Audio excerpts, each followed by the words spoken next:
జనసేన వాళ్ళు కూడా కొంతమంది అటు ఉండొచ్చు, కొంతమంది ఇటు ఉండొచ్చు అక్కడ. ఇప్పుడు వాళ్ళు వెనక్కి వచ్చి నీకు ఓటేసి రేపు ఆడెట్ట తిరగాల? ఇప్పుడు మీకు ఇది ఒక సైమల్టేనియస్ గేమ్ జరిగింది.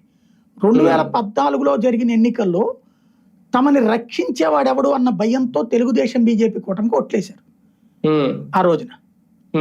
దాన్ని కేటీఆర్ కొంతమంది తెలంగాణ నాయకులు అక్కడ సీరియస్ గా తీసుకుని హైదరాబాద్ ఎలక్షన్స్ లో ఆంధ్ర వాళ్ళు ఉన్న ప్రాంతాల్లో ఘాటుగా వార్నింగ్లు ఇచ్చారు.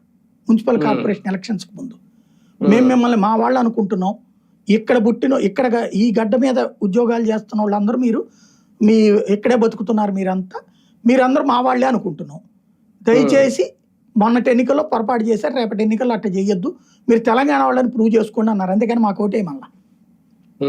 అంటే నిబిడీకృతమైన అర్థం అదే కదా. సచ్చినట్టు 2016 కార్పొరేషన్ ఎన్నికల్లో హైదరాబాద్ కార్పొరేషన్ చరిత్రలో ఒక పార్టీకి పూర్తి మెజార్టీ వచ్చిన చరిత్ర లేదు, సంకీర్ణాలే. గతంలో ఆ తెలుగుదేశం పార్టీ తరఫున మీసాలు ఆయన ఒక ఆయన ఉండేవాడు, ఏది మేయర్ గా గెలిచింది, తీగల కృష్ణ. అప్పుడు ఇట్లా గెలవట్లేదని చంద్రబాబు నాయుడు ఒక కాన్సెప్ట్ తీసుకొచ్చారు, డైరెక్ట్ మేయర్ ఎలక్షన్స్ అని. అట్లా గెలిచింది తప్పించి తెలుగుదేశం అప్పుడు మళ్ళీ హెడ్ వచ్చేటప్పటికి ఇళ్లే కాంగ్రెస్ ఎంఐఎం ఏది కార్పొరేటర్లుగా వచ్చినటువంటి బలం. అలాంటి సిచ్యుయేషన్ లో ఫస్ట్ టైం 99 స్థానాలు గెలుచుకుంది టిఆర్ఎస్. 99 సింగిల్ మెజారిటీ వచ్చేసింది దానికి. అలాంటి స్టేజీ ఎందుకు వచ్చింది? ఈ భయంతో.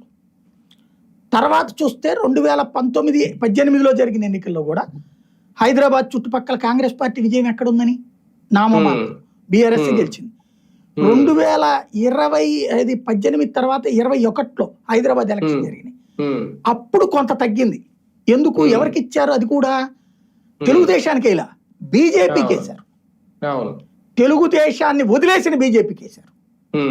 తెలుగుదేశంలో అప్పటికి విభేదించేశారు కదా. 2018లో 22లో జరిగినటువంటి కార్పొరేషన్ ఎన్నికలు 21లోనే 22లోనే జరిగినాయి హైదరాబాద్ కార్పొరేషన్ ఎన్నికలు. 18లో ఇది కదా ఎలక్షన్ జరిగింది.